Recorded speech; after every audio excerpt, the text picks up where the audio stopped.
So I'm a used car dealer and I sell cars that are $5,000 and under.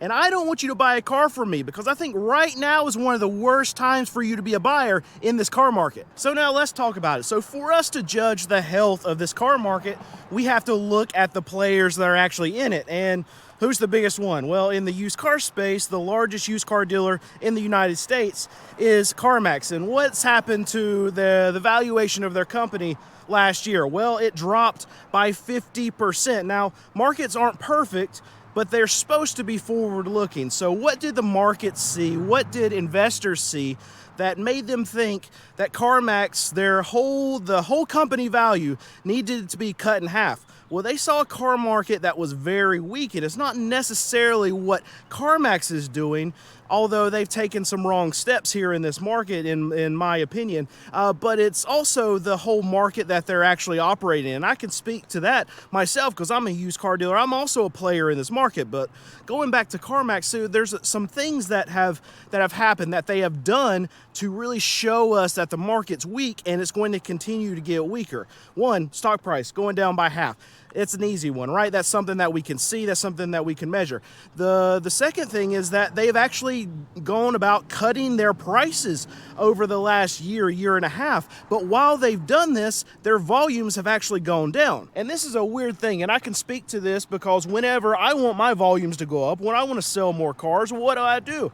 Well, I lower my freaking prices on my lot. We drop our prices by $500 on each car, and guess what? We start to sell more cars. So for CarMax to go and actively lower their prices over the course of a year, and then their volumes continue to go down, well, it's showing you that there's a big problem right now here in this car market. So one other thing they've done is they let go of their CEO. They brought a new regime in trying to change the direction of the ship, right? Well, in an environment like this, in an economy like this, in a car market like this, it's going to be very difficult for a new CEO to come in and change things so drastically that we're actually going to have a massive positive effect. So I don't think that's going to really help us all that much. Another thing that's very alarming is that auto loan delinquencies, auto loan repos have gone up tremendously, and even CarMax is really feeling this strain that's on the market, so much so that they've had to, over the last year,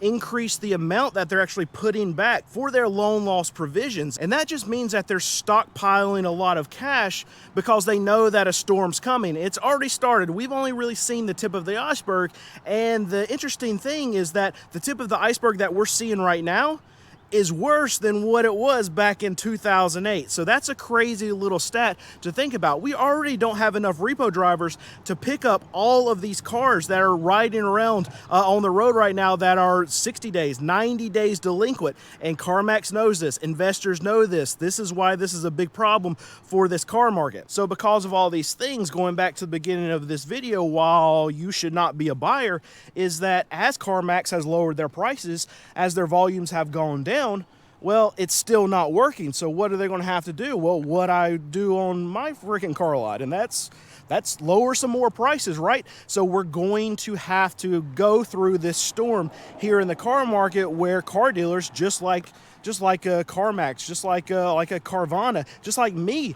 operating in this car market, if our volumes are going down and we still need to move metal, we're going to have to continuously lower prices.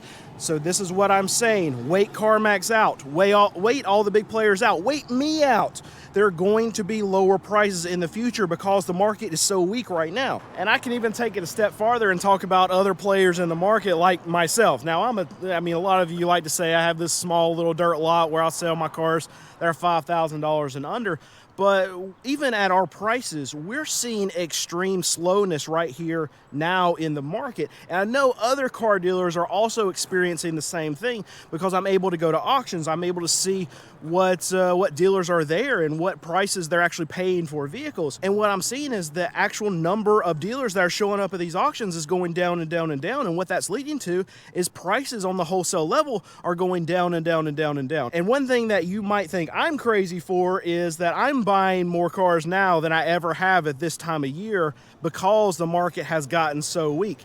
And I know what you're saying, Brandon. You're saying not to be a buyer, but you're going in and buying. Yes, I'm trying to take advantage of this market as the prices are falling on the wholesale level, not falling on the retail level. The two different things, right? Wholesale is what I'm able to buy going to auctions. Retail is what you have to go to a car dealer and actually pay. So as I'm seeing all of these other car dealers that are getting weaker, then that's leading me to be able to stockpile as many cars as I have been right now. I mean, right now, I was just, like I was saying, I'm able to buy more cars right now than I ever have during this time of year. But for me, this might actually end up being a massive mistake. See, we've been very slow. We've been very slow. And what I like to do when we go through these slow periods, if we go through a really slow week, I'll talk to my sales manager, Nate, and say, okay, what are the vibes? What are people saying? What are the phone calls you're getting? When people walk in, they test drive a car, they look at the price, what are they saying? And his response has been the same for me for the last few weeks. And just, man, feels like people are broke. Our number one question that we're getting right now on cars like this, on a $2,500 car, is, hey, will you finance? I don't have any money put down, but if I can make payments every single week, then I think I can do it. But I just don't have the money right now. And it's very sad that we're in a situation right now where a lot of my customers can't even scratch up like $2,500. And usually throughout the year, it hasn't been a problem. And over the last few years, we haven't had the volumes of people wanting to finance our cheap cars like we're experiencing right now. And when people walk in the door, that's all they're asking for is, do you finance? Do you finance? Do you finance? We'll get more people asking that one question than any other question every single day here at my car dealership. And here's where it becomes a benefit for you as a consumer, even if you're looking at a car like what I have here, is that, okay, well, if I don't sell this Honda Civic right here that I'm selling for $4,500 in 2 weeks, and we don't get a lot of attention on it, we're going to drop it. We're going to drop it by $500. So it's going to go down to $4,000. If it goes through another 2 weeks, we're very slow, and we don't get any leads or anything on it, no test drives, then guess what? We're going to drop it by another $500. I am going to actively lower my prices as cars sit here on my lot for a long period of time.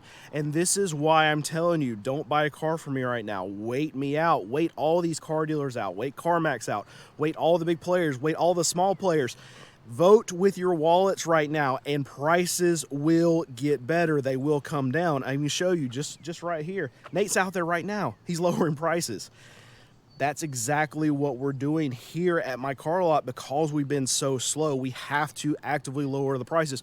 We have to meet consumers where they are. If we have a car out there, it's $4,500, but no one will pay $4,500 for it. I'm not going to let that car sit out here for a year and just collect dust and rot away. No, we're going to lower the prices. This is what everyone has to do in the car market. And as the economy, as the car market continues to get weaker, prices will come down. They are actively coming down right now. That's why you should wait us out. And I'll say one thing that really worries me right now for not just the car market, but for just markets in general, just for our economy in general, is the amount of repos and delinquencies that are going through the system, because you know this is going to carry over not just to cars, it's going to carry over to house payments, it's going to carry over to credit card payments. And when credit is going to become squeezed because people just aren't making their payments right now. Now, you can, if you watch anything finance, you see it all over every different niche. I watch housing market, I watch people who cover the stock market, cover banks, things like that, and it's all the same. People are broke and they're not making their payments, and a lot of these companies, a lot of these banks, a lot of these financing arms, what are they doing? Well, they're extending and pretending a lot of these loans, and it's happening right now here in the car market. You've had Carvana, CarMax in the last year where their delinquencies have gone up, but their repo rates haven't gone up at the same rate that their delinquencies have gone up, and that doesn't make sense. Yeah, maybe delinquencies will outpace repos just a little bit, but when they're exploding and then your repos are also not exploding, then that's showing me that, okay, CarMax, Carvana, a lot of these banks, they don't want to throw out this big R word, this big repo crisis kind of situation, because shareholders not going to hear that. That's going to tank the stock prices, because then we got a bunch of bad loans out here on the road, and then investors are going to just flee. They're not going to want to be in that space anymore. So you're not going to hear that from a lot of these institutions, and you're not going to see them okay, go like hand over fist trying to grab all these cars back. Now you might have a situation where one company gets too deep and they have to actually start getting the repos back. And when that happens, then the floodgates are going to open, because then it's okay for everyone to go and get these repos, because now we have a crisis on our hand. But you're not going to have one company, one bank that's going to start screaming this first. That they're not going to want to start screaming this first. And this is why we have the situation in the market. Delinquency is exploding higher than in 2008. But you don't have repo rates that are exploding at the same rate. It's all extend and pretend, extend and pretend. Nothing's going on, nothing to see here. Everything, oh, let's get stock market at all-time highs. Let's just keep it up there. Let's keep pumping the system. Yeah, no problem. Put a Band-Aid on it, kick the can down the road. That's all we're doing right now. Extend and pretend, extend and pretend. And if you're even thinking about a brand new car right now, we can talk about absolute insanity in pricing, but you don't even have to talk about that really, because what we have right now is the worst level of quality that we've ever seen. Just in last quarter, we saw the most number of recalls that we've ever seen in any car market. And that's just showing you that new car manufacturers right now, they're cutting as many corners as they can. They're getting products out quicker than they should. They're not doing the level, they're not really inspecting these vehicles in the level they need to actually get to their consumers. So in a lot of cases right now, you're paying up. You're paying a lot of money right now for vehicles that come standard with a defect. And it's funny to say, but that's the reality of what you're doing. If you're buying a brand new vehicle right now, you should just assume that there's going to be some kind of recall in the next year, 2 years, that you're going to have to take it back, leave your vehicle there, wait for a fix. Maybe we can get the part in a week or two. That's the kind of situation that a lot of brand new, go back to like, who's the worst right now? Ford. A lot of these trucks, Chevy, we have motors that are cratering on people. These vehicles, these big trucks, a lot of these American-made vehicles right now coming standard with a defect. Ford right now is the worst offender. Just this one simple, if you get anything from this whole topic that I'm talking about, just in the last quarter, most recalls that we have ever seen in one quarter. Absolute trash coming out of manufacturers right now. All right, now, so if you're in the market, you want to buy a car, when do you buy a car? Well, if you can be patient, that's the best thing, right? Because let's look on the new side. I wouldn't advise you to buy a new car at all anyway. You have to wait a year, 2 years just to even know if that vehicle has a motor that's going to implode. All these truck manufacturers have had massive problems with these 6-cylinder turbos.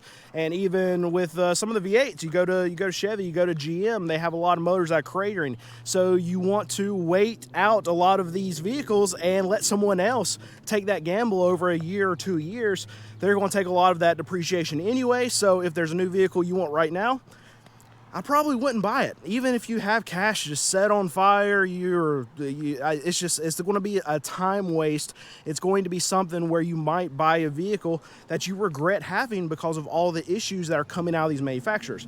If you're looking at used, it's really hard to say. Me as a used car dealer, yes, I see a lot of the market. Yes, I've been through cycles. Yes, I know the seasonality of things and when prices are up, when prices are down, when we're faster, when we're not selling as many cars. And during summer, right now it's supposed to be slower, but it's just going to an extra level right now. And that's why I'm saying make sure you can wait as long as possible till prices, because I just think throughout the year, prices are going to continue to drop. And really, any year, as far as seasonality goes, at the very end of the year, that's the best time for you to be a buyer of a car. And usually at the end of summer is also a good time for you to be a buyer of a car. But I think the market is just so weak right now. And I'm a used car dealer saying this, so I feel like I'm kind of shooting myself in the foot. Like, I need you to come buy a car from me. Like, we're slow and I need you to come buy a car from me. But for me to be on YouTube and actually giving you advice of what you should do, me trying to separate my business from the actual information that I'm giving you, don't buy a car from me right now. Don't buy a car from me for a very long time. I think prices are going to continue to go down. I think I'm going to continue to struggle. I think I'm going to continue to have to mark down my prices here at my lot. And in a lot of cases, a lot of these cars that I'm buying right now, I'm buying a lot more cars right now, we're probably going to break even. We might even lose money on quite a few cars just because the market is so soft and these things are going to sit out here for longer than 6 weeks. And I don't like that. I don't like stale inventory. Even when we're slow, I don't like stale inventory. And I'll lose money on a car just to move it to get to something that maybe I can make a little bit of money on. But yeah, just wait me out, wait everyone else out. And I'll just say one last thing. If you are in the situation, because I know there's going to be a lot of you out there, that you have to buy a car. You can't wait, Brandon. I can't wait for prices to drop. I need to buy one right now. I got to get my kids to school. I got to go to work. We got to have a car right now. Buy something you can afford, pay cash for it, and make sure when you're buying a used vehicle, you get it checked out by your mechanic before you buy it. I don't want you to buy a paperweight. Right now, you're going to be paying more than what you would pay for it 2 months from now. So make sure you don't have an extra expense of a mechanic bill of something that you're going to have to immediately fix right when you buy that car. So that's the number one piece of advice I could ever give anyone if they're going to go buy a car. Make sure you get it checked out by your mechanic before you purchase it.